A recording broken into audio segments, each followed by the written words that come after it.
Ladies and gentlemen, thank you so much for joining us.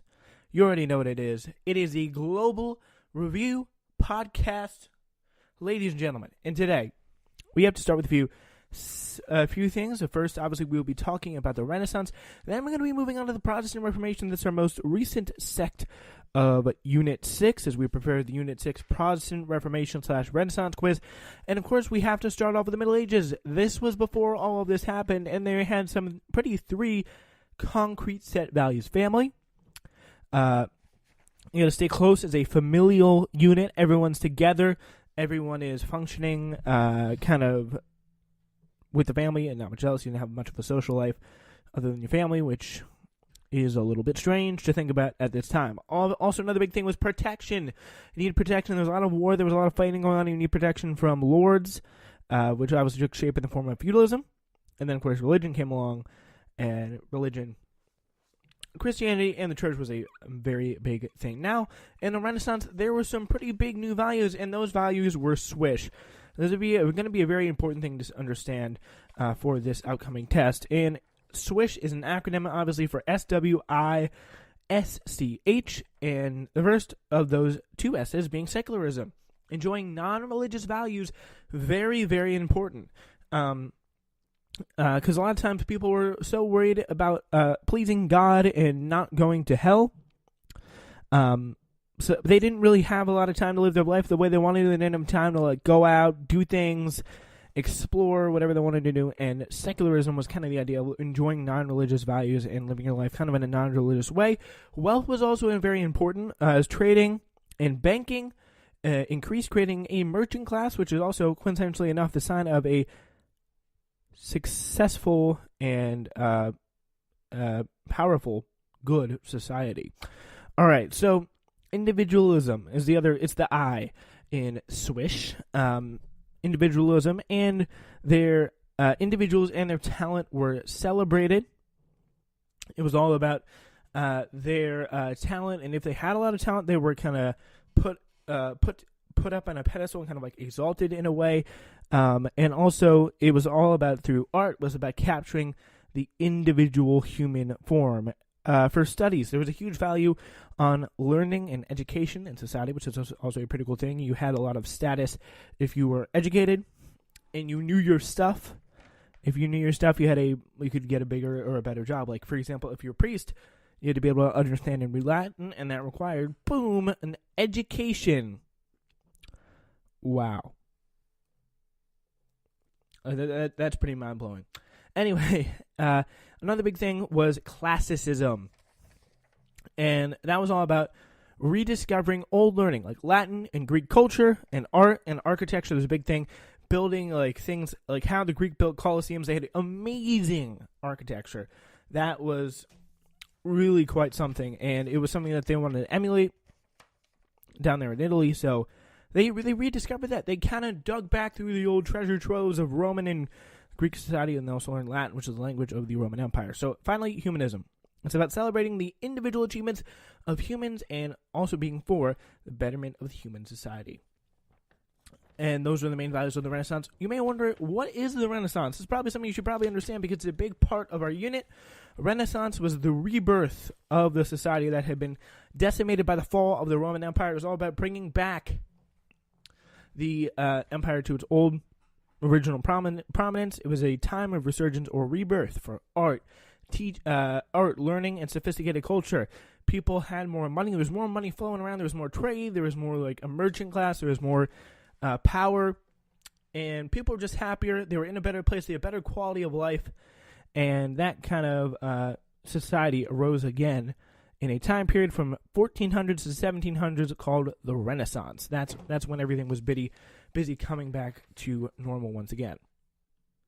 So one of the main things about the Renaissance is, you may know, it did in fact begin in Italy. And one of the major reasons for that was trade. There was more trade. There was more kind of center of commerce going on there. Because the thing with Italy, as I'm sure you are all aware, it's shaped kind of like a boot. So you know what and who is passing. You can get people from North Africa, you can get people from Russia coming down. Maybe even if I look at the map, there is just kind of people from the Ottoman Empire, people from Spain, people from France. It's such a trading post, which will have more money to flow into it, and that increase the merchant class, which is, as I said before, kind of makes a society function a little bit better when they have a strong, good middle class. Also, there was a lot of power there. The papal states were there. They're the papal states. The Pope was there, obviously in Vatican City. So that was another big thing. And there was also some pretty major technological advancing going on and a strong desire for learning, power, and to reclaim, as I said before, classicism, kind of reclaiming some of the Greek culture. All right, so also now I do want to get into some of the major artists of the Renaissance time. There are people like Raphael. He painted the picture of the School of Athens in the Apostolistic Palace in the Vatican City. That was a big thing with a lot of values there. It kind of represented classicism because of, again, it was Athens, and there was all that Athens kind of architecture there. That was another big thing that was pretty prevalent in that particular picture.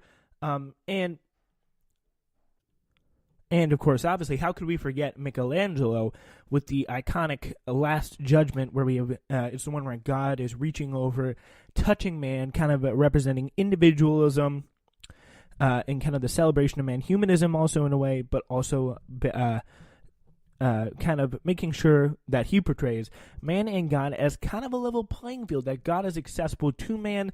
They can reach out and kind of touch each other in that way where if you're not getting what I'm talking about here, it's a picture where God is sitting on the right thing. He's reaching out and he's touching man, or a man who's sitting down on kind of what looks like a strange lily pad in a way, but who knows what it is. They're kind of just touching out there. And that is another big thing, and that's in the Sistine Chapel in the Vatican City. It's a pretty big. These people, they were paid for by patrons. Their art was paid for by patrons, and it was to benefit the society and to make things look better, and kind of the betterment of humans and the lifestyle and the success of humans, which obviously is humanism. Then there's that's Michelangelo, but there was also Leonardo da Vinci with his iconic painting Mona Lisa, which really captured the form of the human in such a very intricate way. It made it look like a photograph before those were even invented. That was another big thing he did, and he was another one of those big artists. So there's also Brunelleschi and Botticelli, who also utilized this. Some of these same principles, these Swiss values in their artwork. As time passed, the Renaissance spread from Italy to the north. The Northern Renaissance began, and it began in quite a way. It spread to the Holy Roman Empire, which is like Germany. It spread to England. Shakespeare took place during the Renaissance, which kind of makes sense, right? Because the learning, the spread of writing going on. I mean, he was considered one of the best writers ever. So it does make sense that he took a trip across the English Channel and headed to England. Also spread to places like Spain and France as well. So that learning spread north and became a whole another thing in the Northern Renaissance. And the Northern Renaissance kind of spread into Christian humanism. We'll get into that in a moment. But some of the main inventions were there. With the printing press, it was a big deal. It was invented by Johannes Gutenberg in 1440. The big deal with that was because he could print books quicker and faster. The printing press could. It allowed books to be made more quickly. Books and the whole idea of writing and transmitting ideas through literature took on kind of really a whole new meaning to the fact because there was still some pretty important things that were said to be written in that book. For example, the Bible. More people were able to get a Bible that they never would have before. Books that were told you more about the world were circulated quicker. I mean, all this important literature circulated very quickly. I mean, Shakespeare benefited most likely from the printing press. He was a 1500s man. It was 1440, so the printing press probably circulated a lot for him. And that was a big help for Shakespeare, as you can imagine. Well, we talked about the printing press, and that obviously led to the circulation of more books, and books that included The Prince. The Prince was by Machiavelli. He was kind of the first political strategist in the world, which was pretty cool. He advised some princes, and he came out with a big book called The Prince. And The Prince was a kind of a landscape-changing book, kind of changed the game, because it argued something different than anyone else had argued before. Everyone else before, unless they had some other kind of rough ulterior motive, had always argued that it would be better to rule by being nice and being chill. But Machiavelli, he wanted it to be ruled by fear. That way people were more obedient. People feared what you were going to do more, obviously. Yeah, pretty much what you need to know is you think of Machiavelli and you know that rule by fear is better. That's the argument he made in The Prince. There was also Christian humanism that kind of sprung out from the Northern Renaissance, and it was all about improvement there in Christian humanism. It was about values and purposes that included improving the church, improving the morals of the church, something that a lot of people in the North believed that the Church, the Vatican, had abandoned. We'll get more of that in the Protestant Reformation with Martin Luther, as I'm sure you are familiar with. Martin Luther, he was big into reforming the church, and he kind of represented that. He also wanted to improve lives as well. On top of that, improve living conditions. That's where the humanism part comes up in the Christian humanism part. Some of the similarities between the Northern Renaissance and the one down in Italy is that they both believed in humanism in their different ways. And in addition, art was very prevalent. Some of the major artists in the Northern Renaissance, we already went over the ones in the Italian Renaissance, were Durer. He created the painting Peasants in the Field, and The Last Supper by Albrecht. These Northern Renaissance paintings had a reputation for being kind of darker and less full of life and color, etc., because things weren't as poppin', just to say the least, over there. They weren't off the chain like they were in Italy at the time. So, art was prevalent in both societies, though, and both wanted some societal improvements, as we see in humanism. They want to improve, they want to better their society. Some of the differences was that Italy focused more on rebuilding classic cultures of Greek and Rome. They wanted to rebuild those cultures, and they also wanted to add to the church artistically and give it some more power. But in the North, they were focused on stamping out the corruption of the church, and the big thing they wanted was more morals along with that. They wanted to add, Italians wanted to add artistically, they wanted to reform the church. And that brings us in to the Protestant Reformation, or Protestant Reformation.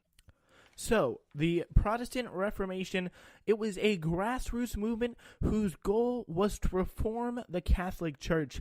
And it was started by just a lowly theology professor at a college by the name of Martin Luther. He was just a teacher who was like, enough is enough with this crazy Catholic Church stuff.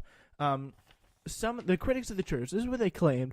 They said the church leaders were corrupt. The popes who ruled during the Renaissance patronized the arts, something they did not like, spent extravagantly on personal pleasure, which is not something you're supposed to do in the Bible and in the Christian faith, and fought wars. Not good. It was thou shalt not kill commandment. And here's a bad one. Pope Alexander, for one of them, Pope Alexander VI, for example, admitted that he had fathered several children. Not good at all. Many popes were busy pursuing worldly affairs to have much time for spiritual duties. They just weren't interested in the basic bedrock of the religion that had made it so successful in the first place. The lower clergy, they were so poorly educated they could scarcely read, nonetheless teach others to read as well. I mean, others broke their priestly vows by marrying, and some drank and gambled in a very bad way. When Martin Luther originally made his kind of pilgrimage to Rome for the first time, he saw things that he did not like, including prostitution, gambling, and that was one of the main reasons that kind of triggered his change to start this whole Lutheran Protestant movement. Yeah, so after he went to Rome, he